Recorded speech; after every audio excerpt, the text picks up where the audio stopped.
নমস্কার, live market এখন চলছে। আজকের এই ভিডিওতে নিফটির কিছু লেভেলস নিয়ে আলোচনা করব।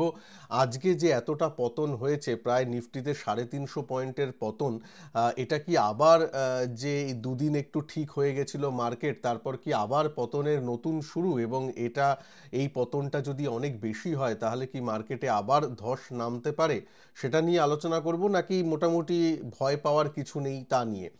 তাছাড়া তার সাথে সাথে এনটিপিসি গ্রিন এনার্জি নতুন আইপিও যেটা লিস্ট হয়েছে তা নিয়ে আলোচনা করব, যাতে কিন্তু আমারও পার্সোনাল ইনভলভমেন্ট আছে, আমারও কিন্তু স্টেক নেওয়া আছে এনটিপিসি গ্রিন এনার্জিতে। তার কিছু পার্সপেক্টিভ নিয়ে কথা বলবো, কি বিষয়, কি বৃত্তান্ত, কি বিজনেসে সেই কোম্পানি আছে এক্সেট্রা। মার্কেট নিয়ে তো আলোচনা হবেই, চলুন শুরু করি। ভিডিওর শুরুতে প্রথমেই বলে রাখি, আপনাদের কাছে ক্ষমা চেয়ে নিই যে বিগত 1-2 সপ্তাহ আমি আপনাদের কাছে ইউটিউবে ভিডিও বানাতে পারিনি।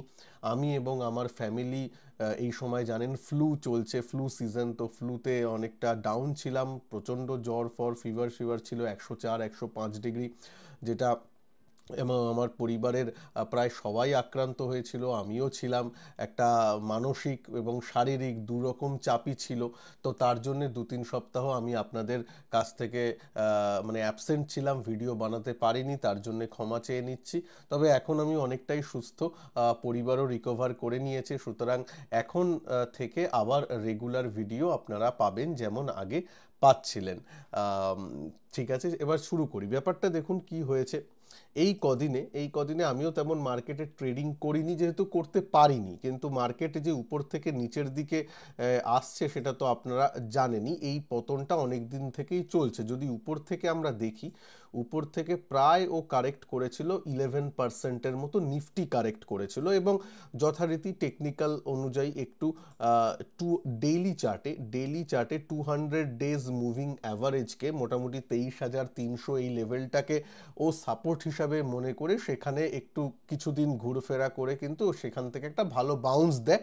এবং এই যে বাউন্স যেদিন দিয়েছিল সেদিন এফআইআইদের তরফ থেকে কিন্তু ভালো রকম প্লাস, মানে ভালো রকম ক্যাশ মার্কেটে বাইং ফিগারটা এসেছিল, প্রায় 9,000 কোটি টাকার মতো শুধুমাত্র ক্যাশ মার্কেটে বাইং এসেছিল। তাছাড়া তো ইন্ডেক্স লেভেলে, ডেরিভেটিভ লেভেলেও বাইং ছিল।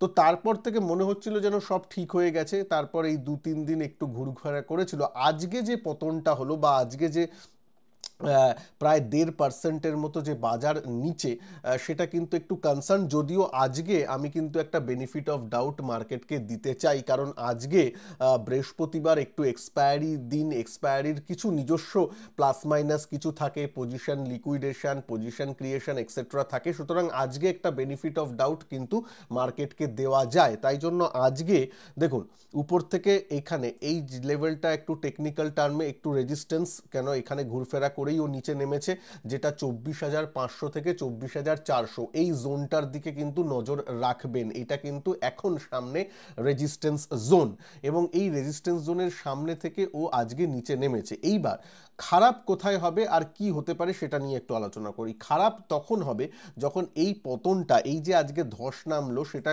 কন্টিনিউ করবে, এবং এই যে লেভেলটা 23,300 লেভেল যদি ভেঙে যায়, 23,300 লেভেলটা যদি ভেঙে যায়, তাহলেই, শুধুমাত্র তাহলেই কিন্তু কনসার্নড আমরা থাকবো। কনসার্নড মানে আবার ওই যে লং সাইডে সুইং ট্রেডিংগুলো থেকে অ্যাভয়েড করা, লং সাইডে পজিশন, স্টকে পজিশন, যারা শর্ট টার্ম ট্রেডিং করেন সেগুলো না নেওয়া এক্সেট্রা এক্সেট্রা। সেগুলো আমরা কখন করব? যদি এই পতনটা অব্যাহত থাকে এবং 23,300, যেটা এইখানে সাপোর্ট জোন ছিল, আবার আমি ড্র করি, এই যে সাপোর্ট জোনটা যেখান থেকে বাউন্স করেছিল প্রায় 200 ইএমএ, সেইখানকে সেটাকে যদি ভেঙে দেয়, মানে 23,500 থেকে 23,300 এই যে জোনটা, এটা যদি ভেঙে যায়, তাহলে কিন্তু আমরা ওই সব দিকে লং সাইডে সুইং ট্রেড থেকে বিরত থাকব।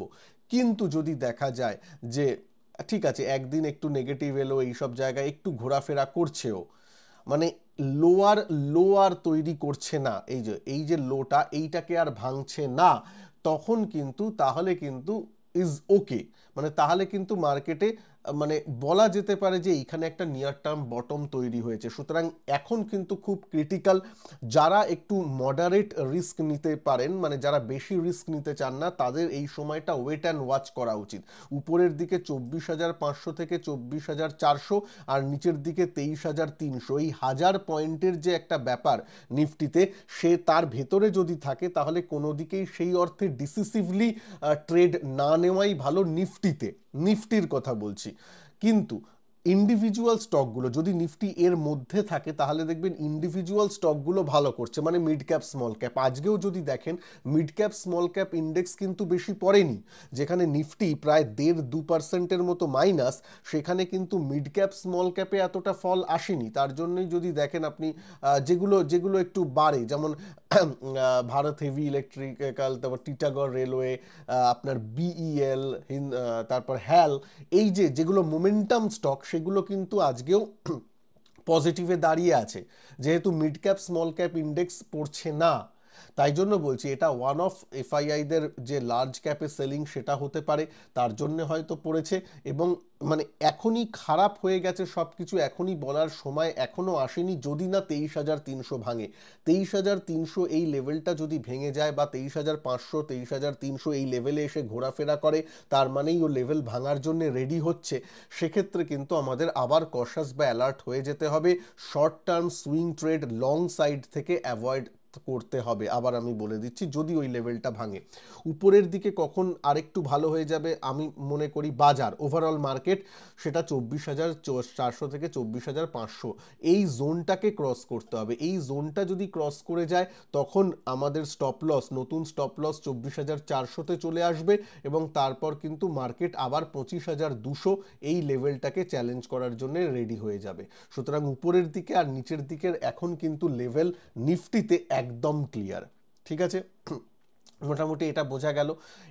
এইবার আসি আমি একটু স্টক নিয়ে আলোচনা করি, ইন্ডিভিজুয়াল কিছু স্টক নিয়ে আলোচনা করব। তার আগে আমি বলে দিই, ডিসেম্বর মাসে আপনাদের জন্য যারা একটু শেয়ার মার্কেটে কাজ শিখতে চান, তাদের জন্য স্পেশাল আমি জিনিস এনেছি। যারা আমার ইউটিউবের মেম্বার, তাদের জন্যে, যারা ইউটিউবের মেম্বার আছেন বা যারা নতুন এখন মেম্বার হবেন, তাদের রিকোয়েস্ট, 3রা ডিসেম্বরের আগে যদি একটু মেম্বার হয়ে যেতে পারেন ভালো।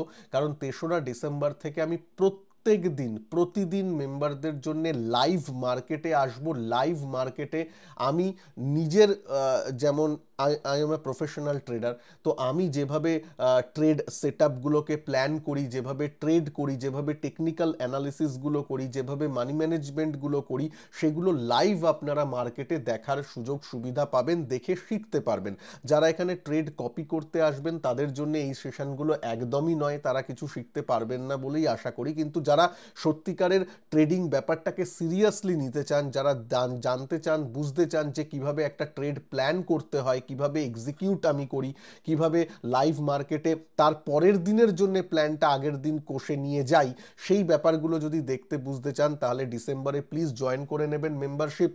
ইউটিউবের মেম্বারশিপ, নিচে আমার এই ভিডিওর নিচেই জয়েন বাটন আছে, দেখতে পারবেন, বা আমার চ্যানেল ভিজিট করেও দেখবেন জয়েন বাটন আছে, সাবস্ক্রাইবের পাশেই দেখবেন জয়েন বাটন আছে, সেই জয়েন বাটন ক্লিক করে কিন্তু 799 টাকা মাত্র এক মাসের ফিজ, সেটা দিয়ে কিন্তু আপনারা জয়েন করে নিতে পারেন। ডিসেম্বরে আমি প্রত্যেক দিন 3 ডিসেম্বর থেকে শুরু করে 31 ডিসেম্বর পর্যন্ত প্রত্যেক দিন আপনাদের সাথে লাইভ মার্কেটে এসে কিন্তু এই ট্রেডিং ক্লাসগুলো করাবো। সুতরাং একটা ভালো আমাদের কাছে একটা লার্নিং হবে বলে আমি আশা করি। তো প্লিজ জয়েন করে নেবেন যারা এখনো মেম্বার হননি ইউটিউবে। ঠিক আছে, তো এবার আসি স্টকের, ইন্ডিভিজুয়াল স্টকের। প্রথমেই যে স্টকটা আমি নেব সেটা হচ্ছে এনটিপিসি গ্রিন এনার্জি। স্টকটা সবেমাত্র লিস্ট হয়েছে, তাই জন্য বেশি কিছু টেকনিক্যাল ব্যাপার নেই, তবে একটু ফান্ডামেন্টালটা বলে নিই। এনটিপিসি আমাদের সবার জানা, এনটিপিসি যে থার্মাল পাওয়ারটা তাদের মেন, তাদেরই একটা সাবসিডারি ছিল এনটিপিসি গ্রিন এনার্জি, এখন সেটাকে লিস্ট করেছে, এবং প্যারেন্ট কোম্পানির মতোই এটা গভর্নমেন্টের আন্ডারে। সুতরাং মানে কোম্পানি উঠে যাবে, ডুবে যাবে, তার অতটা চিন্তা নেই। এবং যদি আমি প্রিভিয়াসলি ব্যাপারগুলো দেখি, এনটিপিসি যেমন একটা very good dividend paying stock. হ্যাঁ, স্টকটা এই 2-3 বছরে ভালো মুভ করেছে, কিন্তু আগে অতটা মুভ করেনি, কিন্তু ডিভিডেন্ড ভালো পে করে গেছে। মানে যদি বলেন যে সেভিংস ব্যাংক অ্যাকাউন্টের মতোই কিন্তু প্রত্যেক বছর ডিভিডেন্ড পে করেছে। তো সেটা থেকে আশা করা যায় যে এনটিপিসি গ্রিন এনার্জিও ভালো হয়তো ডিভিডেন্ড দেবে, এটা আমার আশা। এটা যে হবেই সেটা বলার এখনো সময় আসেনি, কারণ সবই লিস্ট হয়েছে, কিন্তু আমার মনে হয় সেটা একটা দেবে। সরকারি সব কোম্পানিগুলো মোটামুটি সরকারকে ডিভিডেন্ডটা ভালো দেয়। তো এনটিপিসি গ্রিন এনার্জি প্লাস একটা গ্রিনের ব্যাপার আছে, যেহেতু ভবিষ্যতের কোম্পানি, তাই জন্য এইগুলোতে কিন্তু ওই লং টার্ম ভেবে আমি ইনভেস্ট করেছি। আমি পার্সোনালি ইনভেস্ট করেছি, আপনাকে লেভেলটাও বলে দিই, 120 টাকায়, 120 টাকার লেভেলে যখন ছিল, মানে গতকাল 120, 119 এই লেভেলে যখন ছিল, তখন আমি ইনভেস্ট করেছি। এবং আমার ভিউ কিন্তু মিডিয়াম টু লং টার্ম, ঠিক আছে, লং টার্মের জন্য আমি ইনভেস্ট করেছি। যেহেতু গ্রিনের ব্যাপারটা, যে গ্রিন এনার্জির ব্যাপারটা কিন্তু শর্ট টার্মের কিছু হবে না, শর্ট টার্মে কিছু হবেও না বলে আশা করি। এটা লং টার্মের ব্যাপার, লং টার্মের ভিশন যাদের আছে তাদের জন্যই এটা ঠিক আছে। যদি কেউ ইনভেস্ট করতে চান একটু ফান্ডামেন্টালটা দেখে নেবেন। এদের মেন যে ব্যবসা আমি সেটা হচ্ছে সোলার, এবং এখন তারা উইন্ড পাওয়ারের দিকেও গেছে। মোটামুটি 80% তারা সোলার থেকে করবে এবং 20% উইন্ডের ব্যাপারটা করবে, এরকম ম্যানেজমেন্ট এসে বলেছে। আগামী দিনগুলোতে হয়তো গ্রিন হাইড্রোজেন এসবেও তারা যাবে, কিন্তু অ্যাজ আ ইন্ডিয়া সোলার পাওয়ারের দিকটা কিন্তু অনেকটাই ওপেন আপ হতে পারে, এবং সেক্ষেত্রে এনটিপিসি একটা one of the most pioneer company হিসাবে কিন্তু ভারত সরকারের সেক্ষেত্রে হবে। হ্যাঁ, এর মানে কনসগুলো কি, মানে খারাপ দিকগুলো কি? প্রথম কথা, সরকারি কোম্পানি যদি গভর্নমেন্ট চেঞ্জ হয়ে যায়, গভর্নমেন্টের পলিসি যদি চেঞ্জ হয়ে যায়, তাহলে একটা খারাপ ব্যাপার দিক আছে, এটা তো থাকতেই পারে। তাছাড়া এমনি ক্রেডিট রেটিং ভালো, সরকারি কোম্পানি এই নয় যে টাকার অভাবে শেষ হয়ে যাবে, সেরকম কিছু নয়, ঠিক আছে, সেইগুলো ঠিক আছে। তো ভালো দিকগুলো আছে, আবার খারাপ দিক যেমন বললাম, সাদা মানে লাল ফিতের বাঁধন যেগুলো আছে সরকারি কোম্পানির সাথে যেমন হয়, সেই ব্যাপারটা আছে। সুতরাং মানে আনাপ সানাপ যে রিটার্ন আসবে তা নয়। যদি লং টার্মে একটা কনসিস্টেন্ট মতন ভালো স্টেবল কোম্পানি দেখতে চান, তাহলে এনটিপিসি গ্রিন এনার্জিকে অ্যানালিসিস পারপাসে দেখতে পারেন, কোনো রকম অ্যাডভাইস কিন্তু দিচ্ছি না। আচ্ছা, তাছাড়া এই কয়েকদিনে কিন্তু কয়েকটা মোমেন্টাম জাতীয় স্টকগুলো কিন্তু বেড়েছে।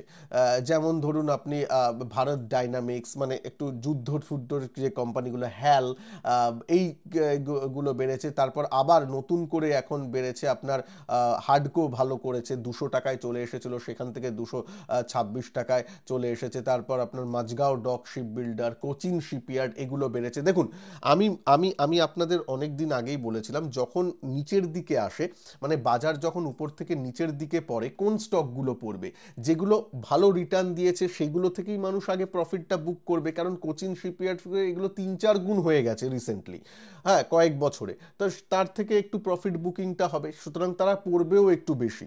আবার যদি দেখেন, আবার রিকভারির সময় এগুলোই একটু উপরের দিকে যাওয়ার প্রবণতাটা দেখাবে, কিন্তু সবই নির্ভর করছে নিফটি কেমন চলে। তাই জন্য আবার বলছি, যদি দেখেন যে 23,300 সব ভেঙে যাচ্ছে, তাহলে কিন্তু এই সব স্টকগুলোতে মানে শর্ট টার্ম যাদের মেন্টালিটি, তাদের থাকার কোনো রকম মানে হয় না। কারণ এগুলো কিন্তু উপরে গিয়ে আবার ধরাম করে নিচে পড়তে পারে, যদি আবার বলছি, যদি নিফটি মানে ওভারঅল মার্কেট খারাপ হয়।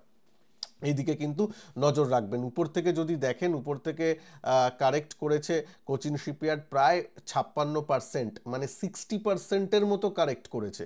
60% কারেক্ট করা, হ্যাঁ বেড়েওছে অনেক বেশি বিগত 1-2 বছরে, কিন্তু উপর থেকে 60%, যারা উপরে নিয়ে ফেসে গেছেন তাদের তো খুব খারাপ। তাই জন্য স্টপ লস রেখে কাজ করবেন। আমার মনে আছে আমি এইসব জায়গায় স্টপ লস রেখেছিলাম, আমিও উপরে একবার নিয়েছিলাম সুইং ট্রেডিংয়ের জন্য, স্টপ লস 2700-750-এ রেখেছিলাম, স্টপ লস হিট হয়েছিল, বেরিয়ে গেছিলাম। তাই জন্য এতটা ফল আমাকে দেখতে হয়নি। মনে করে দেখুন, ভিডিও দেওয়া আছে, আমি প্রত্যেকটা ভিডিও আপনাদের সাথে নিয়ে ভিডিও এখানে করেছিলাম যে পিএসইউ স্টকের কোথায় স্টপ লস রাখবো, প্রায় 2-3 মাস আগের ভিডিও। এই যে পিএসইউ স্টক উঁচু দামে কিনে ফেসে গেছেন 3 মাস আগে, সেখানেও স্টপ লসগুলো বলেছিলাম। আজকেও কিন্তু স্টপ লসের অনেক নিচে কাজ করছে। যেমন হ্যালে বলা ছিল 5,000-এর স্টপ লস, সেটা কিন্তু এখনও 4,400-তে হ্যাল পড়ে আছে। সুতরাং স্টপ লসের একটা মাহাত্ম্য আছে, আপনারা বুঝতে পেরেছেন আশা করি।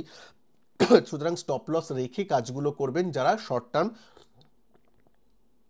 সুইং ট্রেড নিয়ে কাজ করছেন। আর ওই মেতে যাবেন না, এই কয়েকদিনে বেশ ভালো বেড়েছে, কোচিন শিপইয়ার্ডেরই উদাহরণ দিয়ে বলি, কয়েকদিনে ভালো বেড়েছে বলে ও মেতে গেলাম, এই তো সব ঠিক হয়ে গেছে, না, পড়েওছে উপর থেকে 60%। তাই জন্য তারপর যদি 10% 20% রিকভারিও করে, মানে উল্লসিত হওয়ার তেমন কোনো ব্যাপার নয়। যদি ওভারঅল মার্কেট খারাপ হয় তাহলে কিন্তু এগুলো থেকে বেরিয়ে যাবেন। আর যদি মনে হয় যদি ওভারঅল মার্কেট ঠিকঠাক থাকে, তাহলে পজিশন যদি নেওয়া হয় সেক্ষেত্রে স্টপ লস রাখবেন। যেমন আজকে যারা পজিশন হয় যদি কেউ নেন, এই 200 EM এর নিচে এইখানে হবে স্টপ লস 1500 টাকা, 1520 টাকায় হবে স্টপ লস, এবং স্টপ লস যদি হিট হয় বেরিয়ে যেতে হবে।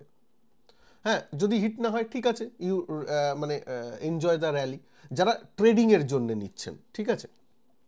আচ্ছা, তেমনই টিটাগড় রেলওয়ে, এগুলোও একটু বাউন্স দিয়েছে ঠিকই, কিন্তু আবার আমি বলছি নিফটি যদি খারাপ হয়ে যায় তাহলে কিন্তু একদম এগুলোতে, এই মোমেন্টাম স্টকগুলো থেকে বেরিয়ে যাওয়াটা ভালো হবে, মানে বেরিয়ে এক্সিট করাটা ভালো হবে।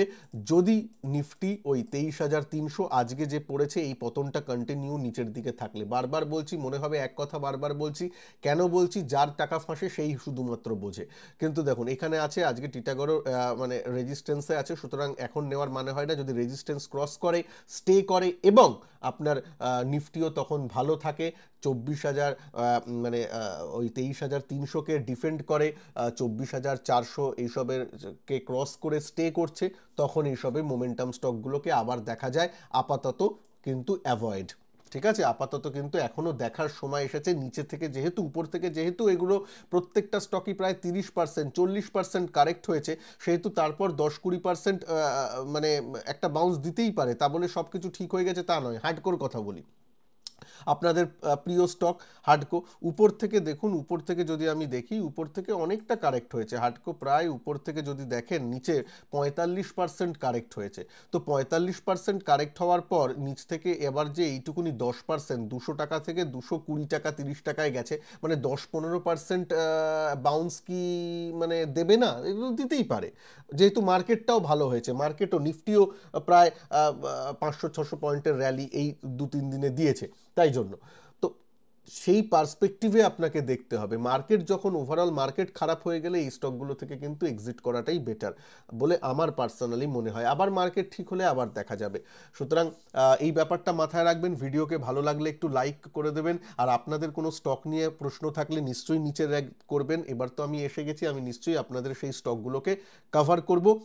আবার বলছি, চ্যানেলে যারা নতুন, চ্যানেলকে সাবস্ক্রাইব করে বেল আইকনকে প্রেস করে দিতে ভুলবেন না। আর যারা লাইভ মার্কেটে আমি কিভাবে ট্রেড করি, টেকনিক্যাল, ফান্ডামেন্টাল, তারপর আপনার money management, risk management live দেখতে চান, তাদের জন্য বলবো ডিসেম্বরের জন্য মেম্বারশিপে জয়েন করে নিন। ইউটিউব মেম্বারশিপ, নিচে জয়েন বাটন দেওয়া আছে, জয়েন বাটন ক্লিক করে, এই ভিডিওর নিচে জয়েন বাটন আছে, বা আমার চ্যানেল ভিজিট করে জয়েন বাটন ক্লিক করে জয়েন করে নিতে পারেন। 3 ডিসেম্বর থেকে কিন্তু লাইভ মার্কেটে ক্লাসগুলো আমি প্রত্যেক দিন, ডিসেম্বরের প্রত্যেক দিন আমি আপনাদের সাথে লাইভ মার্কেটে এসে ক্লাসগুলো করাবো।